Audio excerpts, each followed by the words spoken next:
వచ్చాను. కాకినాడ గవర్నమెంట్ హాస్పిటల్లో contract బేటిక్ staff నర్సుగా గత 15 సంవత్సరాల నుంచి పనిచేస్తున్నాను సార్. నేను ఇక్కడ మాట్లాడేది 1,000 మంది కాంట్రాక్ట్ స్టాఫ్ నర్సు గొంతుగా నేను ఇక్కడ నిలబడ్డాను సార్. ముఖ్యంగా నేను ముందు నెంబర్ 1 ఛానల్ యాజమాన్యానికి పాదాభిమానం మా కాంట్రాక్ట్ బేస్డ్ స్టాఫ్ నర్స్ అందరి తరఫున చెప్తున్నాం సార్. ఎందుకంటే మేము సంఖ్యగా చూడాలంటే చాలా ఎక్కువ మందిని సార్, కానీ మాలో ఉన్న ధైర్యం కానీ మాలో కలిసికట్టుగా వెళ్ళి ఏదైనా పోరాటం చేయాలంటే కానీ మేము అందరు రాలేం సార్. దానికి కారణం మా మనసు, మా సహనం, మా ఓపిక సార్. పేషెంట్ పట్ల ఉన్న ఆ యొక్క ఓపికని మేము వదిలి రాలేక పేషెంట్కి సేవ చేస్తూ మా యొక్క జీవితాన్ని దారపోస్తున్నాం సార్. ఇక్కడ ఒక చీమ సముద్రంలో కొట్టుకుపోతుంటే ఒక ఆకు తనకి సపోర్ట్ దొరికితే తన బతికి బయటపడ్డట్టుగా మిమ్మల్ని చూస్తుంటే నాకు అంత సంతోషంగా ఉంది సార్. ఎందుకంటే ఇక్కడ సునీల్ సార్ నేను ఫాలో అవుతూ ఉంటాను సార్, ఫేస్బుక్లో అదిని సార్. కానీ తర్వాత ఇక్కడ మా రెగ్యులర్ అసోసియేషన్ తరఫున ఒక స్టాఫ్ గారు కూడా వచ్చారు సార్. మేము కొన్ని 15 సంవత్సరాల నుంచి చాలా కష్టాలు పడుతున్నాం సార్. ప్రతి సంవత్సరం రెగ్యులర్ నోటిఫికేషన్ తీసి జాబ్ తీయవలసిన గవర్నమెంట్ 15 సంవత్సరాల నుంచి మమ్మల్ని కాంట్రాక్ట్ బేసిక్లోనే ఉంచి మా చేత ఎంతో సేవ చేయించుకొని మాకు ఒక అన్యాయాన్ని ఇప్పుడు మా ముందు పెట్టారు సార్. ఆ అన్యాయాన్ని మేము వాళ్ళు ఆలోచన చేసిన దగ్గర నుంచి కూడా మేము వ్యతిరేకిస్తూనే ఉన్నాం సార్. ఇక్కడ ధర్నా చౌక్లో ధర్నా చేసాం కలెక్టర్ గారికి, ప్రతి నాయకుడికి మేము కూడా రిప్రజెంటేషన్ ఇచ్చాం సార్. మాకు జరిగిన అన్యాయం ఏంటంటే మేము ఇన్ని సంవత్సరాల నుంచి గవర్నమెంట్లో కాంట్రాక్ట్ బేసిక్గా పనిచేస్తూ ఈరోజో రేపో లేకపోతే ఎల్లుండో మమ్మల్ని ఏదో ఒక గవర్నమెంట్ మమ్మల్ని రెగ్యులర్ చేస్తుంది అని మేము ఆలోచన చేస్తున్న సమయంలో ముందు జగన్ గారి ప్రభుత్వంలో సార్ కొన్ని సచివాలయం పోస్టులు తీశారు. ఆ పోస్టుల్లో ఏఎన్ఎం పోస్టులు కొన్ని ఎక్కువ తీశారు సార్. అవి ఉన్న జనాభా కన్నా పోస్టులు ఎక్కువగా ఉండడంతో వాళ్ళని ఏం చేయాలో తెలియక కొంతమంది యూనియన్ నాయకుల ఆలోచనలతో అది ప్రజా ఆరోగ్యానికి దెబ్బతీసేలాగా వారిని కొంచెం ట్రైనింగ్ ఇచ్చి స్టాఫ్ నర్సులుగా రెగ్యులర్ వేకెన్సీ పోస్టులో మా బదులు వాళ్ళు ఫిల్ చేస్తున్నారు సార్. మేము 15 సంవత్సరాల నుంచి రేపో మాపో మమ్మల్ని చేస్తారని ఎదురు చూస్తుంటే మాకు చేయడం పోయి పక్కన పెట్టి మా ఆశను కూడా మొత్తం నా జాతకంలో శుక్రుడు సరిగా లేదు, శని దశలో ఉంది అన్నారు. నా జీవితం వచ్చిన వారికి ఆ పోస్ట్ని ఇవ్వడానికి ఎన్నో జీవోలు ఇచ్చారు సార్. ఆ జీవోల తరపున మేము కోర్టుకు కూడా కేసుకి వెళ్ళినప్పుడు మాకు చెప్పింది ఏంటంటే స్కిల్ డెవలప్మెంట్ ఇస్తున్నాము, ఏదన్నా కరోనా వచ్చినప్పుడు వీళ్ళు ఉపయోగించుకుంటామని చెప్పారు. కానీ అలా కాకుండా ఇప్పుడు రీసెంట్గా కూడా 57-115 జీవోలు ఇచ్చి సార్ వాళ్ళని స్టాఫ్ నర్స్ పోస్టులుగా ఇస్తున్నారు సార్. సార్ నేను యథార్థంగా జరిగిన కొన్ని సంఘటనలు మీ ముందు చెప్తున్నాను సార్. నేను కాంట్రాక్ట్ బేసిక్గా స్టాఫ్ నర్స్గా జాబ్లో జాయిన్ అయినప్పుడు మెటర్నిటీ లీవ్ లేదు సార్. లాస్ ఆఫ్ పేతోనే ఒక 2 నెలలు తీసుకోవాలి. ఆ 2 నెలలు ఎందుకులేని 1 నెల పాపకి పాలు ఇచ్చి సార్ నాకు జాబ్ వచ్చింది. నేను నియోనేటల్ కేర్ యూనిట్లో జాబ్లో జాయిన్ అయ్యాను సార్. జాయిన్ అయినప్పుడు సార్ మీరందరూ ఇక్కడ ఉన్న వాళ్ళందరూ రిటైర్డ్ ఉద్యోగులు కాబట్టి మీరందరూ నా తండ్రి సమానులు కాబట్టి నేను సిగ్గుపడకుండా ఒక విషయం చెప్తున్నాను సార్. నా పాపకి పాలు ఇవ్వకుండా నేను ఇంటి దగ్గర పాపని ఉంచేసి నేను నియోనేటల్ అంటే అప్పుడే పుట్టిన పిల్లలకి సేవ చేయడానికి నేను జాబ్కి వెళ్ళాను సార్. అక్కడ ఒక పాప తల్లి చనిపోయి వార్మర్లో ఉంది. బేబీ వెయిట్ చాలా తక్కువ ఉంది.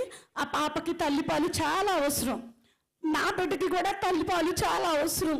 కానీ నా బిడ్డ ఇంటి దగ్గర ఉంది, ఇక్కడ ఉన్న బిడ్డకి తల్లి లేదు. అప్పుడు నేనేం చేశానంటే పెద్దోళ్ళు అయితే పాలు ఎక్కువైపోయినప్పుడమ్మా పిండి పారబోసేయాలి, లేదా దానివల్ల జ్వరం వస్తుంది ఇవన్నీ చెప్తారు. నేను అది ఆలోచించి నా పాలు వేస్ట్ అవ్వకూడదని ఒక రూమ్కి వెళ్ళి ఆ డబ్బాలోకి ఆ పాలన్నీ పిండి ఈ బిడ్డకి నేను పట్టించేదాన్ని సార్. అలాగా నెల రోజులు ఆ బిడ్డ ఐసీయూలో ఉన్నప్పుడు నెల రోజులు నేను పాలు పట్టాను సార్. ఇప్పుడు నా బిడ్డను చూసినప్పుడు నాకు ఆ బిడ్డ కూడా గుర్తొస్తుంది. ఒక 2-3 సంవత్సరాల తర్వాత ఆ బిడ్డను వాళ్ళు తీసుకొచ్చి అమ్మా నువ్వు పాలు ఇచ్చావు కదా, ఇప్పుడు స్కూల్కి వెళ్తుంది పిల్ల, నీ వల్లే బ్రతికింది అనే మాటలు మాకు ఎన్నో వినిపిస్తాయి సార్. ఇది ఒకటి సంఘటన మాత్రమే. ఇలా మా జీవితాన్ని దారపోస్తూ మేము రేపో ఎల్లుండో రెగ్యులర్ అవుతాము అనుకున్నప్పుడు మాకు ఎటువంటి ఉద్యోగ భద్రత లేకుండా ఈరోజు మేము చనిపోయామంటే మా కుటుంబానికి భద్రత లేదు సార్. ఎందుకంటే క్యాన్సర్ వచ్చి కీమోథెరపీ పెట్టించుకుంటూ ఆ మర్నాడు మళ్ళీ ఉద్యోగం చేస్తున్న నా సహోదరులు ఎంతో మంది ఉన్నారు సార్. కాంటాక్ట్ బేస్ ఇప్పుడు కాకినాడలో నేను కీమోథెరపీ ఇస్తాను సార్. కీమోథెరపీ ఇచ్చేటప్పుడు కాంటాక్ట్ బేస్డ్ స్టాఫ్ నర్స్కి క్యాన్సర్ ఉంది, ఒక రెగ్యులర్ స్టాఫ్ నర్స్కి క్యాన్సర్ ఉంది సార్. ఆమె 6 నెలలు లీవ్ తీసుకొని కీమోథెరపీ పెట్టించుకొని రెస్ట్ తీసుకొని హెల్దీగా మెడికల్ లీవ్లో ఉంటారు సార్. ఈ పాపకి మెడికల్ లీవ్ లేక ఆ రోజు కీమో పెట్టించుకొని ఆ మర్నాడు డ్యూటీకి వస్తుంది సార్. ఇలాంటివన్నీ మేము మనుషులమే కదా సార్. మేము కూడా వాళ్ళు ఎంత సర్వీస్ చేస్తున్నారో అంతకన్నా ఎక్కువ సర్వీస్ చేస్తాం. వాళ్ళకి ఎలాంటి యూట్రస్ ఉంటుందో మాకు అలాంటి యూట్రస్సే ఉంటుంది, వాళ్ళకి ఎలాంటి ఆరోగ్యం ఉంటుందో మాకు అలాగంటే ఆరోగ్యమే ఉంటుంది సార్. కానీ అవన్నీ గవర్నమెంట్ ఆలోచించకుండా మాకు అసలు విలువే లేకుండా సార్ కొన్ని సంవత్సరాల నుంచి బానిసలుగా మాతో పనిచేయించుకుంటున్నారు. కానీ మాకు ఎలాంటి ఉద్యోగ భద్రత లేదు, మెడికల్ లీవ్ లేవు, ఏమీ లేవు సార్. మిమ్మల్ని అందరినీ చూస్తుంటే మేము ఒక యూనియన్గా వచ్చినప్పుడు మీరు అందరూ మాకు సపోర్ట్ చేస్తారని మిమ్మల్ని మా కాంటాక్ట్ 7,000 మంది ఉన్నారు సార్ ఇప్పుడు రెగ్యులర్ అవ్వడానికి. వాళ్ళందరినీ చూసి వాళ్ళందరి తరపున మిమ్మల్ని వేడుకున్నాం సార్, గవర్నమెంట్ తరపున మాట్లాడమని. ఎన్నో సంవత్సరాల నుంచి ఇలాగ చేస్తున్నాను సార్. ఇందాక మీ పాట ఒకటి ఇక్కడ వేశారు సార్, ఆ లిరిక్స్ నన్ను గుండెని తాకినాయి సార్. ఎందుకంటే పేదల తరపున ఎటువంటి అవకాశం లేని తరపున మీరు మాట్లాడుతున్నారనేసి ఆ పాట విన్నప్పుడు నాకు చాలా భరోసాగా అనిపించారు sir. ANM to GNM program అనేది చాలా కుట్ర సార్ అది. ఎందుకంటే ఇది ప్రజా ఆరోగ్యాన్ని కూడా దెబ్బతీస్తుంది సార్. ఏఎన్ఎంస్ అనేవాళ్ళు ఫీల్డ్ లెవెల్లో చాలా బెస్ట్గా వర్క్ చేస్తారు సార్. వాళ్ళు వ్యాక్సినేషన్ దగ్గర నుంచి మీకు తెలియదు సార్, ఏఎన్ఎంస్ అంటే మన ఊరిలో వ్యాక్సినేషన్ వేస్తూ ప్రజలకు చాలా మంచి సేవ చేస్తూ ఉంటారు సార్. స్టాఫ్ నర్సే అన్నవాళ్ళు ఐసీలో వర్క్ చేస్తూ వెంటిలేటర్లు ఉన్న పేషెంట్లు చేస్తారు సార్. అలాంటి 15 సంవత్సరాల మా సర్వీస్ని తొంగలో తక్కువ వేస్తూ 18 నెలల ట్రైనింగ్ ఇచ్చి రెగ్యులర్ వేకెన్సీ పోస్టులో వీళ్ళకి ఇస్తే మేమేమైపోవాలి సార్? మాతో పాటు ప్రజలు వైద్యం చేయించుకుంటారు కదా, మరి ఆ ప్రజా ఆరోగ్య పరిస్థితి ఏంటి సార్? మేము ఈ విషయాన్ని ఎన్నోసార్లు హెల్త్ మినిస్టర్ గారి దృష్టికి తీసుకెళ్ళాము సార్. ఫస్ట్ హెల్త్ మినిస్టర్ గారి దృష్టికి తీసుకెళ్ళినప్పుడు ఆయన ఒకటి చెప్పారు, గత ప్రభుత్వం చేసిన తప్పిదం ఇది, మేము దీన్ని కంటిన్యూ చేయము, దీనికి ఏదో ఒక సొల్యూషన్ చేస్తామని చెప్పారు సార్. కానీ ఒక 2 రోజుల్లోనే మరి ఆయనకి ఎవరు చెప్పారో ఏం చెప్పారో మాకైతే తెలియదు. కానీ వెంటనే మళ్ళీ ఆయన ఏఎన్ఎంలో ఇంటెన్సిఫైడ్ జిఎన్ఎంనే సపోర్ట్ చేస్తూ వాళ్ళు మళ్ళీ ఈ రకమైన జీవోలు అవి కూడా మేము బయటికి రాలేని పరిస్థితులు, ఇప్పుడు వరదలు అలాంటివి వచ్చినప్పుడు మాకు లీవ్లు ఇవ్వరు సార్. మీరు ఎమర్జెన్సీ సర్వీసు ఎలాంటి పరిస్థితుల్లో మీరు డ్యూటీలోనే ఉండాలని చెప్తారు సార్. అలాంటి టైంలో ఆ జీవో రిలీజ్ చేసి వాళ్ళకి పోస్టింగ్లు ఇవ్వడానికి సన్నాహాలు జరుగుతున్నాయి సార్. దీనివల్ల మాతో పాటే విద్యకి, నర్సింగ్ విద్యకి, ప్రజా ఆరోగ్యానికి చాలా నష్టం జరుగుతుందని నేను తెలియజేస్తున్నాను సార్. రేపొద్దున నాకులాగా ఎవరు చదువుకోవడానికి ముందుకు రారు, ఏమన్నా చదువుకుంటే చాలా అనే ఆలోచనలో ఉన్నారు సార్. ఇది చాలా పెద్ద సమస్య సార్. చెప్పడానికైతే మీకు అసలు ఎలా అర్థమవుతుందంటే సార్, ఇప్పుడు సచివాలయంలో మహిళా పోలీసులు తీశారు సార్, వాళ్ళు ఎక్కువైపోయారని కానిస్టేబుల్లో కలపరు కదా సార్. ఆ విధమైన అటువంటి ప్రాబ్లం ఉంది సార్. ఇక్కడ మేము మాట్లాడలేము కాబట్టి మా మీద చాలా బలమైన బాణాలు విసురుతున్నారు.